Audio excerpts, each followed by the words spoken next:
kalaro na MB, Iloy. Bakit? Ikaw ba yung may nagawang kasalanan sa kanila? Ayaw lang nila akong kalaro kasi natakot sila sa akin. Galing daw ako sa Diwata. Tsaka ang banggit pa nila, hindi niyo raw ako tunay na anak ni Iloy. Tunay ba ang winiwika nila? Totoo nga bang hindi niyo nga ako tunay na anak ni Baba? Huwag kang maniniwala kina Imbe. Dito ka lang. Kakausapin ko yung mga batang yun. At makakatikim talaga sila sa akin. Hindi lang. Hindi natin maaaring itago sa kanya ang kanyang katauhan ng habang panahon. Tarong. Tayo, bilang magulang niya, ang dapat maging huwaran ng katapatan. Ang ibig niyo po bang tukuyin, hindi niyo nga ako tunay na anak ni Iloy?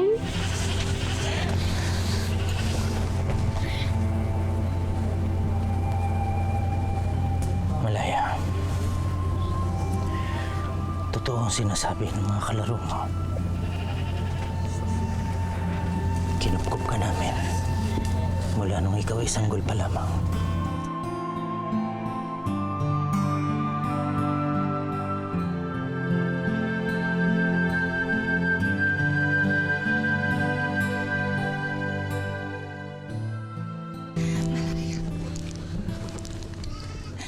Hindi ka man nanggaling sa amin ng iyong ama. Kami pa rin ang tunay na magulang mo dahil kami ang nagpalaki at nagmahal sa'yo. Ngunit nasan po ang aking tunay na magulang? Hindi namin alam. Hindi rin namin sila kilala. Ngunit may sapantaha si Waray Lupig na ikaw daw ay maaaring nagmula sa lahi ng mga Diwata. Yun lang ang nakikita naming paliwanag sa pinagmumulan ng iyong kakaibang lakasan, ha?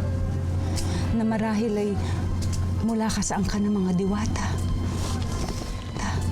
Kaya ba Iloy nakakita na ni Baba ng kahit na isang Diwata? Wala pa. Hindi pa, anak. Nakita niyo na? Hindi naman kasi talaga sila totoo. Kaya hindi natin sila nakikita. At kaya hindi ako naniniwala na ako ay galing sa mga Diwata.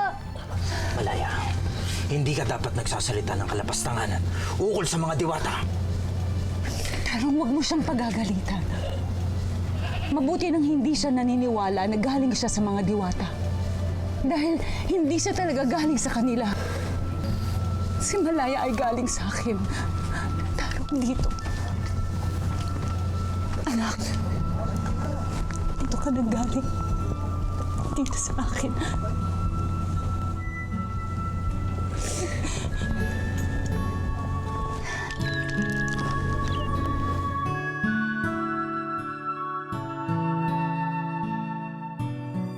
Kailangan na naming umalis. Nag-aantay na ang mga mandirigma. Malaya, halika na.